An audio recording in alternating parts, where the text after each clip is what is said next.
Justice గురించి మాట్లాడుతున్నామో, SC ST BC minority representations గురించి మాట్లాడుతున్నామో, కల్వకుర్తి రాజకీయాలలో బ్లాక్ అధ్యక్షుల నుంచి సమితి అధ్యక్షుల వరకు సోషల్ జస్టిస్ను ఇంప్లిమెంట్ చేసి ఆనాడు మండల్ కమిషన్ని అమలు చేయాలనుకున్నప్పుడు విపి సింగ్ గారికి అండగా నిలబడి మండల్ కమిషన్ని అమలు చేయడానికి అవసరమైన ప్రణాళికలను రచించడంలో కూడా శ్రీ జైపాల్ రెడ్డి గారు తనదైన పాత్రను పోషించడం జరిగింది. ఒకప్పుడు వారు ప్రత్యేక తెలంగాణకు వ్యతిరేకంగా ఉన్న మొదట్లో వారి విద్యార్థి రాజకీయాల నుంచి ప్రజా జీవితంలోకి వచ్చినప్పుడు తెలంగాణ రాష్ట్ర ఏర్పాటు ప్రక్రియలో వారు భాగస్వాములు కాకపోయినా ఈరోజు తెలంగాణ రాష్ట్రం ఏర్పాటులో జైపాల్ రెడ్డి గారి పాత్రను ఎవ్వరు తీయలేరు.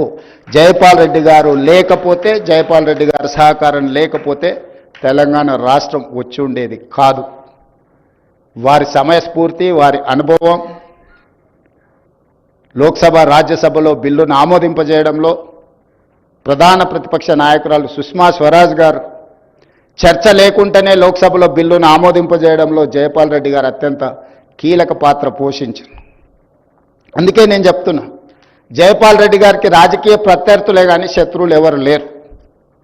He doesn't have any enemies in politics. Is only political opposition is there. That is how he has made his efforts, he has put his efforts to pass Telangana bill in Lok Sabha as well in Rajya Sabha. Amendments Rajya Sabhalo ప్రవేశపెట్టినప్పుడు కూడా వారు ప్రత్యేకమైన పాత్ర పోషించి union క్యాబినెట్లో కూడా తెలంగాణ రాష్ట్రం యొక్క ఆవశ్యకతను almost 45 minutes he has represented. He only explained to the cabinet. He only convinced శ్రీమతి సోనియా గాంధీ గారు. ఒక ప్రత్యేకమైన ఒక సందర్భంలో సోనియా గాంధీ గారు నాకు చెప్పింది, జైపాల్ రెడ్డి గారి ఇనిషియేషన్ వల్ల I have inclined to announce the state of Telangana అని.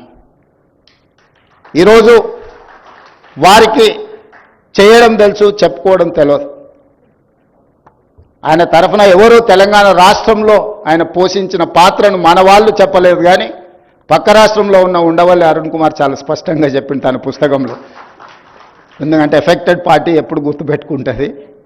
జైపాల్ రెడ్డి గారు పోషించిన పాత్ర, తెలంగాణ రాష్ట్రం ఈరోజు కళ సాకారం అయింది ఏంటంటే 2014 జూన్ 2 తెలంగాణ రాష్ట్రం ఏర్పడ్డది అని అంటే జైపాల్ రెడ్డి గారి యొక్క పాత్ర.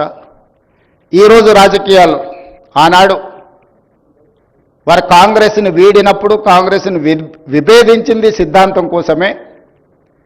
తిరిగి వారు కాంగ్రెస్లో చేరినప్పుడు కూడా అదే సిద్ధాంతం కోసం తిరిగి కాంగ్రెస్ పార్టీలోకి వచ్చారు. పదవుల కోసం పార్టీ ఆనాడు మారలే, తిరిగి కాంగ్రెస్లోకి వచ్చినప్పుడు కూడా వారు పదవి కోసం మారలే.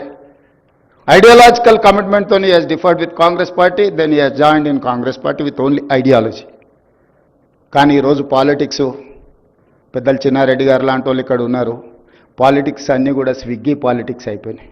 ఐడియాలజికల్ పాలిటిక్స్ లేకుండా పోయి స్విగ్గీ పాలిటిక్స్ వచ్చింది. ఈరోజు ఎవరు ఎంత ఫాస్ట్గా డెలివరీ చేస్తారు, ఆన్లైన్లో ఎవరు వస్తారు, లేకపోతే మనకు కావాల్సింది ఎవరు తొందరగా ఇస్తారని, ఎవరు కమిట్మెంట్తో ఉన్నారు, ఎవరి ఐడియాలజీని ఫాలో చేస్తున్నారు, సిద్ధాంతకర్తలుగా లేకపోతే సిద్ధాంతాలను నమ్మేవాళ్ళు, సిద్ధాంతాలను పాటించేవాళ్ళు, సిద్ధాంతాల కోసమే పనిచేసే వాళ్ళు దేశ రాజకీయాలలో తగ్గుతూ వస్తున్నారు. ఇది ప్రజాస్వామ్య స్ఫూర్తికి, ప్రజాస్వామ్యానికి అత్యంత ప్రమాదకరం. ఈ దేశం వేగంగా ప్రమాదం వైపు ప్రయాణం చేస్తుంది. ప్రజాస్వామిక విలువలు తగ్గి పొలిటికల్ మేనేజర్స్ ఎక్కువైపోయినరు, కార్యకర్తలు పోయినరు, వాలంటీర్స్ వచ్చిండ్రు. కార్యకర్తలు లేని రాజకీయాలు దేశ భవిష్యత్తుకు ప్రమాదకరంగా తయారవుతాయి. వాలంటీర్స్ వాళ్ళు ఎవరైనా, ఈవెంట్ మేనేజర్స్ ఎవరైనా, అవుట్సోర్సింగ్ ఎవరైనా, ఏ డ్రెస్ కావాలంటే ఆ సీజన్కి ఆ డ్రెస్ వేసుకొని ఆ పని చేసి వెళ్తారు. పాలిటిక్స్ కూడా ఈరోజు ఆ విధంగా మారుతున్న సందర్భం. యూనివర్సిటీ విద్యార్థి రాజకీయాలలో సిద్ధాంతపరమైన రాజకీయాలు రావాల్సిన అవసరం ఉంది. దేశ రాజకీయాలలో ధన ప్రభావాన్ని తగ్గించాల్సిన అవసరం ఉంది. వ్యక్తిగత వైరుధ్యం, వ్యక్తిగత శత్రుత్వానికంటే సిద్ధాంతపరమైన భిన్నాభిప్రాయాలకు స్థానం ఉండాల్సిన రాజకీయాలు అవసరం ఉన్నాయి. అందుకే మేము శాసనసభలో ఎక్కువ పని దినాలను పెంచుకుంటూ వస్తున్నాం. నేను ముఖ్యమంత్రి అయినప్పటి నుంచి ఇప్పటివరకు ఎవరిని సభ నుంచి సస్పెండ్ చేయాల. వాళ్ళు చెప్పాల్చుకున్నది ఏదైనా చెప్పండి, మేము వినడానికి సిద్ధంగా ఉన్నామని. పార్లమెంట్ డెమోక్రసీని నేను సంపూర్ణంగా విశ్వసిస్తాను. వాళ్ళు చెప్పాలి, వాళ్ళ అభిప్రాయం చెప్తే విన్నప్పుడు సహేతుకమైన సూచన చేసినా సలహా చేసినా ప్రభుత్వం తీసుకున్న నిర్ణయాలను సవరించుకోవడంలో మాకు ఎలాంటి ఇబ్బంది లేదు. సవరించుకుంటే మెరుగైన పరిపాలన మేమే అందిస్తే అది తప్పకుండా మా గౌరవాన్ని పెంచుతుంది తప్ప మా గౌరవాన్ని తగ్గించదు. అసలు ఎదురు ఉండే వాళ్ళు మాట్లాడనే వద్దు, ప్రజలకు నిరసన తెలిపే అవకాశమే ఇవ్వద్దన్న విధానము ఏమాత్రము మంచిది కాదు. ఉద్యమం ద్వారానే తెలంగాణ సాధించడం చెప్పుకున్న వాళ్ళు ప్రజలకు ధర్నా చేసుకోవడానికి ధర్నా చౌకు ఉండాలన్న పరిమితమైన జ్ఞానంతో పనిచేస్తే బాగుంటుంది. నేను ముఖ్యమంత్రి అయిన ఎంబడే ధర్నా చౌకును ఓపెన్ చేయించి ఎవరు నిరసన తెలపాలనుకున్నా మీరు నిరసన తెలపండి, మీ సమస్యల్ని ప్రభుత్వం దృష్టికి తీసుకురండి, తప్పకుండా సహేతుకమైన సమస్య ఉంటే ప్రభుత్వం పరిష్కరిస్తుంది అని చెప్పి నిర్ణయం తీసుకున్నాం. డెఫినెట్గా జైపాల్ రెడ్డి గారు ఒక నిలువెత్తు శిఖరం తెలంగాణ రాజకీయాలలో, దేశ రాజకీయాలలో. పివి నరసింహారావు గారి స్ఫూర్తి, కీర్తిశేషులు జైపాల్ రెడ్డి గారి స్ఫూర్తి తెలంగాణ రాజకీయాలలో ఉండాలి.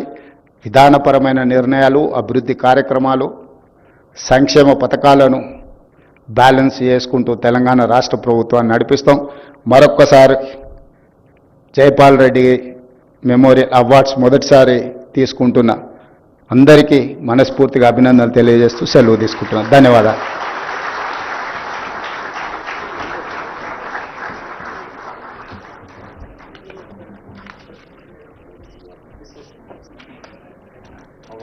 Thank you, Honorable Chief Minister, for your inspiring message and visionary perspective.